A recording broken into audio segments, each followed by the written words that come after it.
discuss about MBA. And as I mentioned, this channel is meant for people who want to do an MBA, who are doing their MBA, and who have done their MBA. So today's session is going to be primarily for people who are interested in doing their MBA. The world talks about MBA. What is this all about? I'm not talking about the full form, that's obviously Master of Business Administration. But it's much beyond all this. This entire concept of MBA, when was it born? I think everyone needs to know about it because it's very important that the virtue of any institutional program is understood by any aspirant. So it goes way long time back. We all know US is a country which wants to dominate the world, and it does so. With products, with brands, with finance, with markets. And this country's aspiration has been historically like that. So you know what they used to do? They used to produce products in masses and ensure that the colonial world, we all know that the Britishers have been friends with US and continue to be friends with US. So the entire colonial world, which was ruled by the Britishers, was the market for the US products. So what was US doing? US was producing products at the least possible cost and the best possible quality. And the production houses were huge, humongous to say the least. Mass productions. And that is wherein the Americans realized they need manpower to manage this entire production, operation, supply chain process. In simple words, product, wherever it is made, produced, it needs to be consumed. This entire process of meeting the producer and the customer, they needed trained manpower. And that is where this concept of MBA was born. Long time back, much before India became independent. And they were very successful. The first B school got set up. We call it as a B school. The program, the institution where this MBA program is executed is known as a B school. And it started in 1908, the early 20th century. But they made a mistake. And I want this to reach out to every student because you learn a lot from the history. They made a mistake. The entire focus of this MBA education was production-centric, operation-centric, supply chain-centric. And then we all know World War I happened, followed by Spanish flu. You must not have been aware about Spanish flu unless we were exposed to Corona, a once-in-a-lifetime event that we all witnessed in the last 3 odd years. And then the eventual happened. Because of this mass production and the manpower being trained to manage the production and the operation side, products were produced necessarily which did not have choices. So if toothpaste was produced, a sandal was produced, a purse was produced, it was of only 2 types. The trousers and the jackets and the blazers had 2 colors of 2 types. Just imagine, and I don't want you to imagine beyond this. There is a driver taking his landlord for a wedding ceremony. The driver is also wearing the same jacket, and so is the landlord. The driver is a little younger, and the landlord is not so. The perfume is the same, the shoes are the same, and you get into a marriage, I'm afraid there might be a bit of confusion. Who is the Malik? Who is the owner? Why this? Imagine it's countryside, California. It's little, end of the day, the sunset's about to happen. There's a little bit of romantic air flowing. There is a landlady waiting to get into her house. But there is a housemaid, the Kamali Bai, trying to sweep the floor. Just imagine. Not beyond a particular point. There is this, sweeper who's trying to probably sweep the floor. She has got the same perfume as what the landlady has. It's a little dark out there in the night. And in comes, walks in, the landlord. There is a bit of air, which is a little romantic. You can imagine what kind of confusion might eventually transpire. Jokes apart. But this is exactly what happened in America. The Americans realized that the products that they're consuming do not have a choice. And we as human beings are driven by choices. We as human beings want to be made that little bit special. That's the reason the mirrors came in. That's the reason the makeup artists came in. That's the reason people believe that they are a little bit special.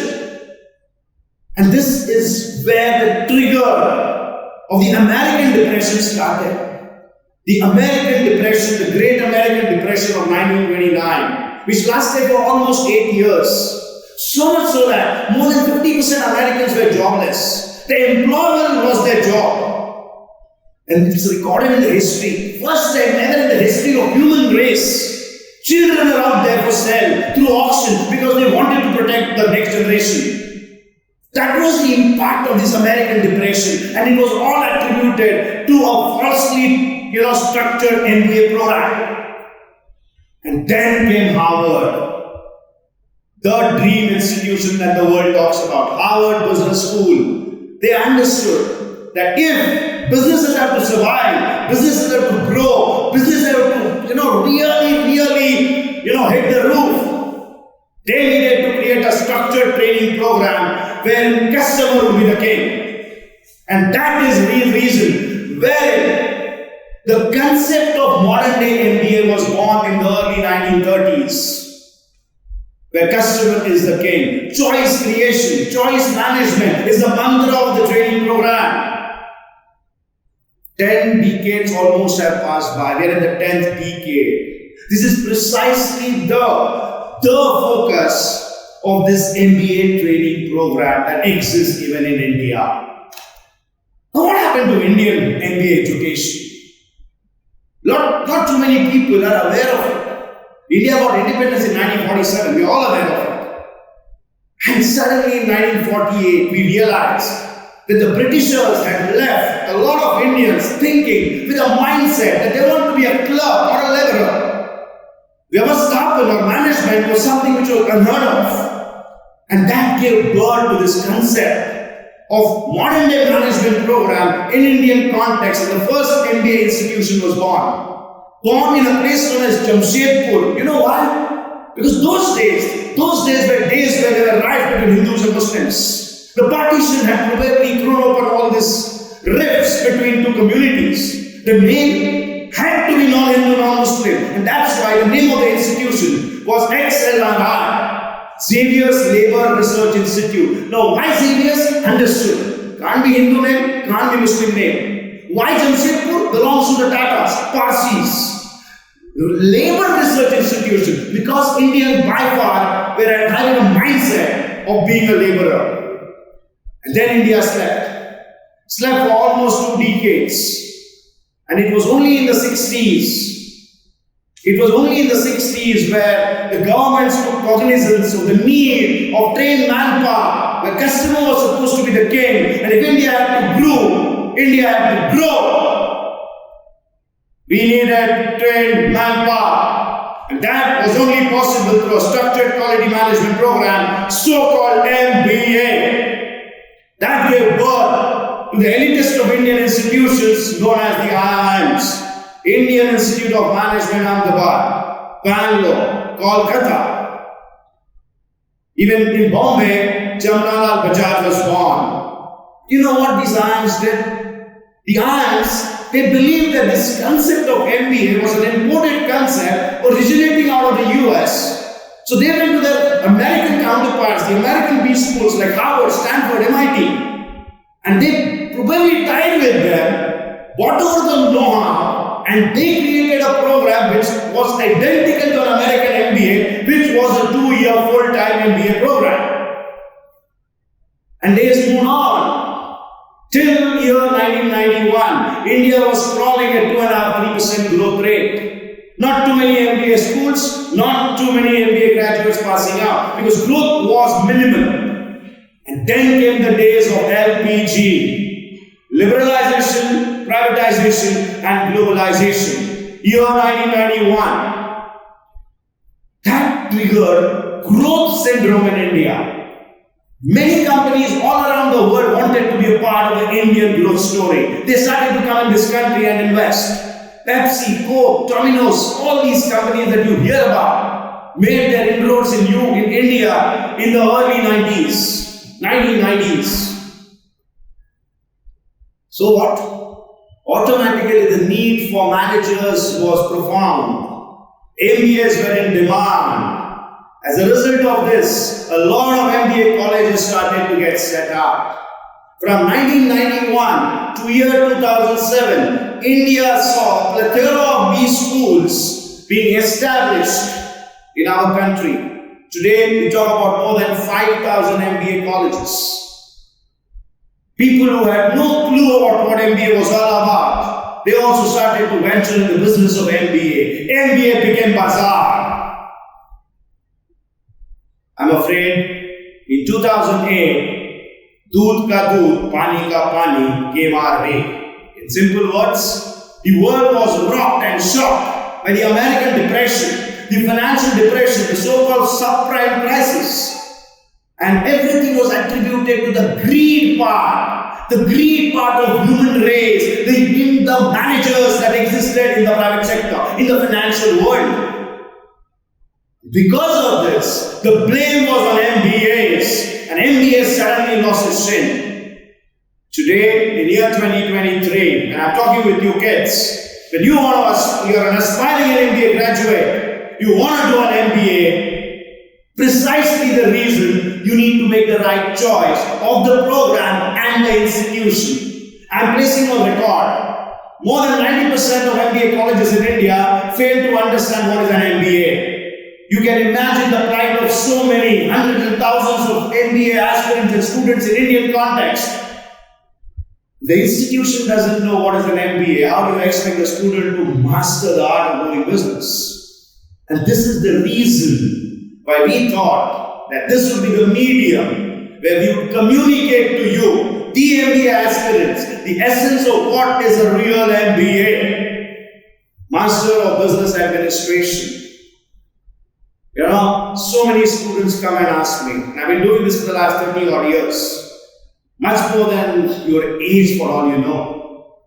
Right from the ordinary B schools to the elitists of the likes of SPJ that I've been a part of. But one thing is sure, and one thing is clear. Many Indian MBA aspirants are freshers like you. And that's a good thing to do. There is nothing wrong with it. Absolutely nothing wrong with it. But then, they're always having a question mark in the back of their mind as what kind of specialization should I do? Which institution? Which program? But before you answer all these questions, it's important that you understand what is a quality MBA program. And that is something which Google fails to give. And that is an attempt that this channel is going to potentially fulfill if you listen to this video till the end. MBA, Business Master of Business Administration. If it's a good program and if it's a good institution, trust me, it's inarguably the best post-graduation that an aspirant can think of to build his career. A career that will probably make you reach the pinnacle of success in the corporate world, and that is the CEO position, the Chief Executive Officer position. You look at any one of them, the Indian CEOs who are making real waves in modern day world. Sundar Pichai, Satya Nadella, Leena Nayak, they represent the organization in the capacity of CEOs at the highest level. And you would have found that they would have done an MBA in their journey to reach that stage. So what is this MBA all about? And why do I say it's one of the best programs, best post-graduation that one should do? The primary reason, the power that goes in the making of an MBA is that it's the only program which is going to train you on skills. Imagine you are an Indian, a victim of the education system, the old education system, rooted by the Britishers, where standard 10th is given tremendous importance, and your standard 10 marks decide what kind of course do you choose. If you get good marks, the society decides that you should choose science. If it's less, it's commerce. If it's very less, it's arts. Having said this, you eventually become a graduate and wanting to do something well and something good in the modern day corporate world. And that is where a good post-graduation in the form of MBA comes into picture. At age 21 to age 26, which is the age of the audience trying to listen to this video, trust trust me, no one knows what he or she is good at. No one knows in which sector should one build his or her career. No one knows necessarily what is that he or she is made up of. Because things which are there in you seldom surface. It's only time and time's evolution that will make those things surface so that you can excel in that area of choice. And that's the beauty of an MBA program. You know why? Because it trains you on skills. Skills which are permanent. Skills which are needed across sectors. Skills which are common. Once you do this quality MBA program, you're trained on skills. You don't need to forget skills. You don't forget skills. You tend to forget the knowledge that you have accumulated. Because in Indian context, in fact in the global context, knowledge is a function of memory. Skill is a function of your attributes. Is what you have been developed on. And it stays with you. All you need to do is fine-tune those skills. And that's the reason why a good MBA program will always train you on skills. To make it simple for all you guys, I am going to explain what a quality MBA program is going to be all about. And you know what? It's in your hands. You know, we all are looking at doing an MBA because we want to excel in the corporate world. We want to start at a junior management level, move to a middle management, and eventually, as and when time permits, and if there is written in your fate, you eventually hand up your shoes or hand up your boots as a CEO or the numero position, which is what aspiration of every MBA student should be. Which means, eventually you are looking at building a career in the corporate world, or you're looking at doing a business of your own. And a good MBA is going to train you as how does this corporate operate. Company चलती कैसे है ये अगर आप समझ गए तो उस कंपनी में चलना नहीं दौड़ना सीख जाओगे. So what is this company all about? You know what? Every company is like an animal. प्राणी है. It's an animal. A dream company in Indian context, like Reliance Industries, it's a cat. It's a cat. Meow, answer. A horse is nothing else but a State Bank of India. A pig might be Google. Now, when I'm using this animals connotations for this organization, it's not probably meant in a derogatory manner for these organizations. Every company represents an animal. Whether it's a cat, whether it's a dog, whether it is a horse, whether it is a pig or a donkey. And if you look at these animals very closely, trust me, boys and girls, and my young fellow colleagues of the future, trust me, all these animals which are terrestrial in nature will have the same body parts. कुत्ते का पाव है, बिल्ली का पाव है, घोड़े का पाव है. Body structure है, jaw है, tail है. But what is different? We all know this. You can distinguish between a cat and a dog and a horse and a pig. Of course you can. Then what is different? The size, the look, the color, the feel, the shape, the body, structure, the bone density, the skin variant, the hair density. All this is different. Precisely that's how it is. Every corporate has the same body parts. And you know what? These 5 body parts of every corporate are captured in your left palm. Left palm. And it's your palm. You got the 5 fingers connected to the palm. The left hand, 5 fingers connected to the palm. The first body part of a corporate is called as revenues. Revenues. Simple. If you want to run a business, you want to know how to make monies. How do you generate revenues? How do you have income? What is that you sell? It can be product, maybe like Reliance Industries. It can be a service like State Bank of India. It can be a concept like Google. Can be product, can be service, can be concept. Revenues. Every company in the world has to have a revenue model.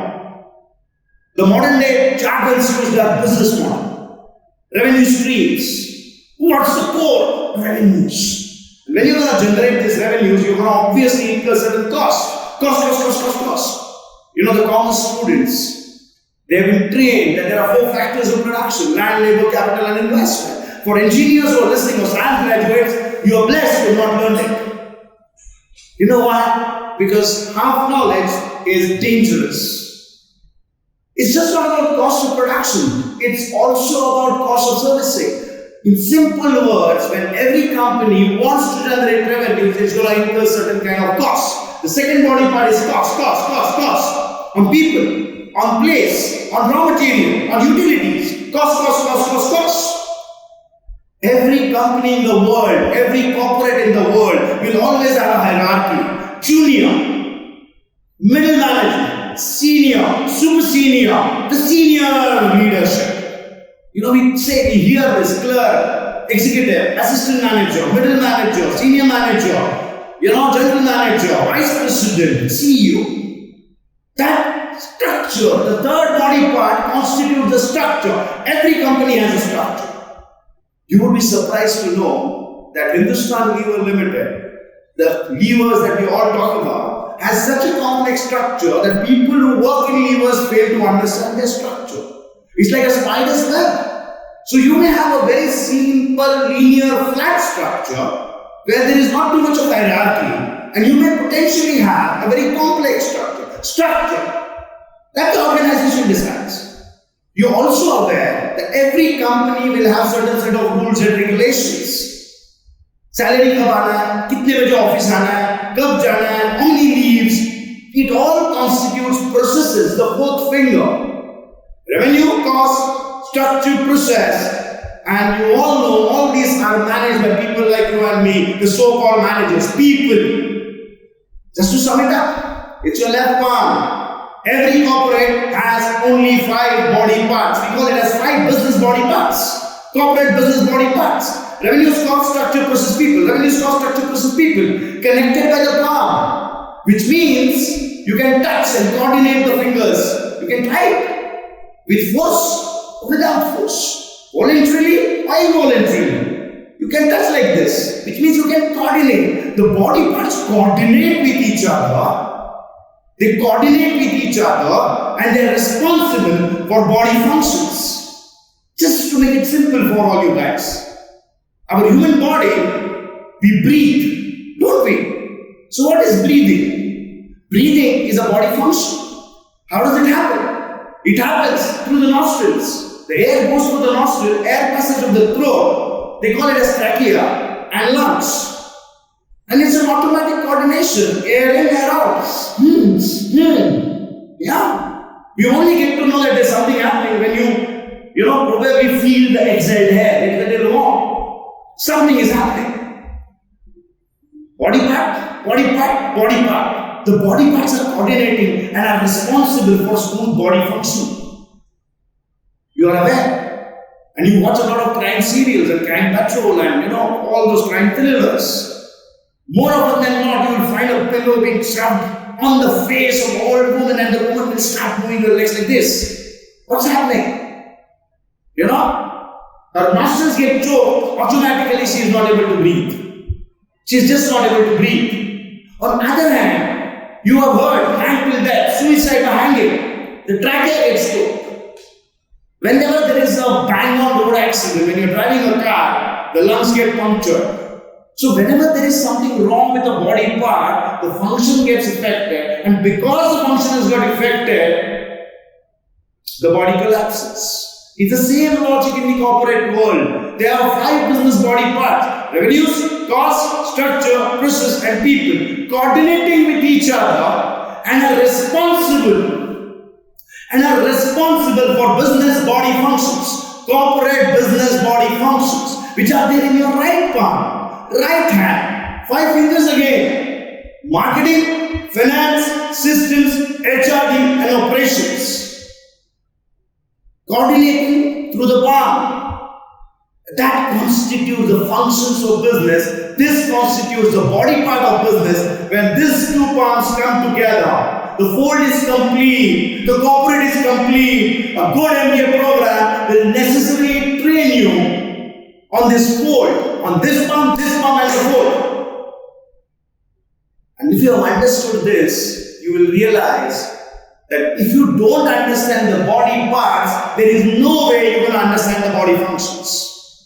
Which means what? If any MBA college tells you, choose marketing or choose finance or choose operations, that B school or that MBA college has not understood MBA at all. Because no student can conclude what specialization he or she has to choose from until and unless he or she has not understood his body parts. Revenue cost structure process people. A good MBA program is going to train you on the left palm and the right palm and the folding completed. You know what? This constitutes the knowledge part. The knowledge part in an MBA program.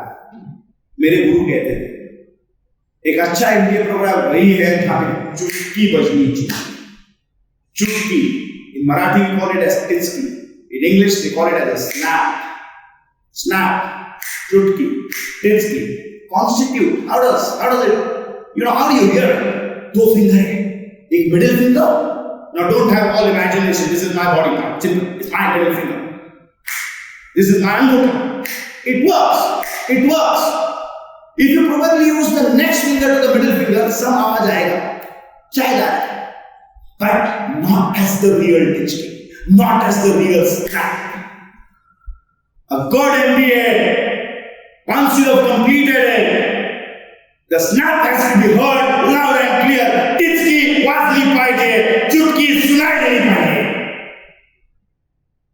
सुनाई देनी चाहिए, बजना है. ये जो मैंने आपको बताया, whatever I tried to explain, दो हाथ के दो पंजे, 2 hands, 2 palm theory, 45 degree function, this constitutes the middle finger. This is the middle finger. Knowledge.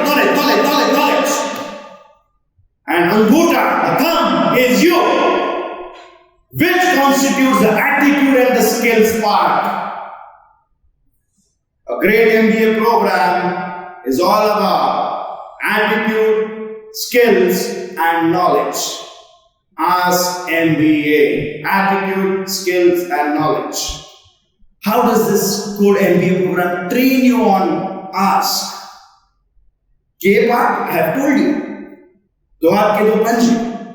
Typically, you will have a 4-semester program or a 6-trimester program. Each semester or trimester will comprise of 8-10 subjects. Each subject is connected to either one of these fingers or many fingers. And you get trained, and you get trained, and you get trained. The knowledge accumulation happens. But the process in which this knowledge accumulation happens is through a lot of presentations, a lot of seminars, a lot of researches, a lot of roadshows, a lot of group work. And that's where the dynamism is understood. The skill starts to get developed. But skills still constitute S part of ask. The most critical of them all is the A part, attitude. Because attitude is solely responsible for you being successful or reaching the pinnacle of your success at the CEO level position. And that's a state of mind. The conditioning, the environment of a B-schooling program conditions your mind. The feeding to your subconscious, which makes you feel good about yourself, develop the self-esteem. The feeding of the subconscious, developing of the self-esteem constitutes the makeup of the subconscious mind. And that is the only reason why a good MBA program focuses plenty on psychology lessons. Participative psychology. And when I say participative psychology, it trains you without you knowing the minds that you all have. There are 3 kinds of minds, all that theory in a different class altogether.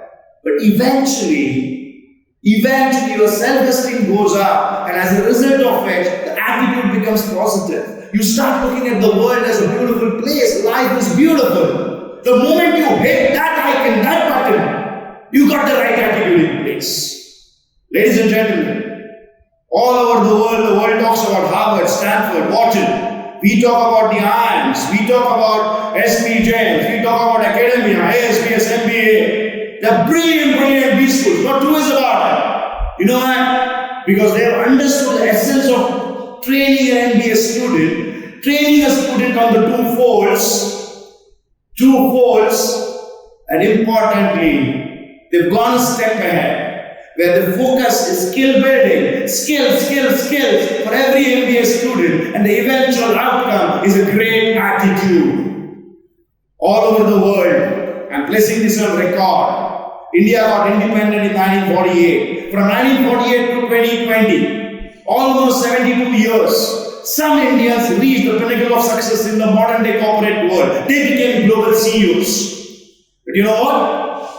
In the last 3 years, from 2020 till 2023, where we are standing today or sitting today, in the last 2.5 3 years, 10 times more CEOs of Indian origin have been appointed by global MNCs. You know why? Because these Indians have had the right frame of attitude. They have been adaptable. They were family people. They knew what is the concern. The empathy element was very high, and that was precisely the need when Corona lockdowns happened. And today the world wants Indians as CEOs, and that's the reason I keep on saying, every MBA aspirant, believe in this, that you're going to be the next CEO in making.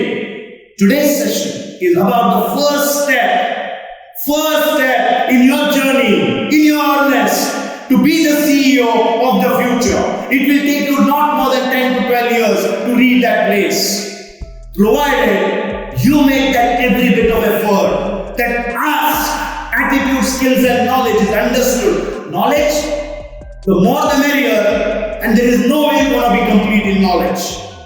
Attitude, you have to have. Skills, you can improve. Ladies and gentlemen, boys and girls, those who want to do a good MBA program, you can reach out to me. You can type my name, Nilesh Sarawate. You can type your number in the comment column when you're watching this video. And personally, I assure you, I will get back to you, or my office will get back to you to sort your query. Last but not the least, you know what? It's a great thing to think that you want to do an MBA. You will have a lot of people all around you. Do it from here, do it from there, do this specialization, do that specialization. Absolute crap. People with half knowledge are more dangerous than people with no knowledge. And this is precisely where it is important that Pyasa comes to the Kua. I am in my bit to give you the water today. If you feel a little thirsty about knowing more about MBA program, you will continue watching Nilsar MBA, the series of making of a CEO. The next video will be posted in less than a week's time. Thank you so much. Take care till we meet again. Bye bye guys. All the very best.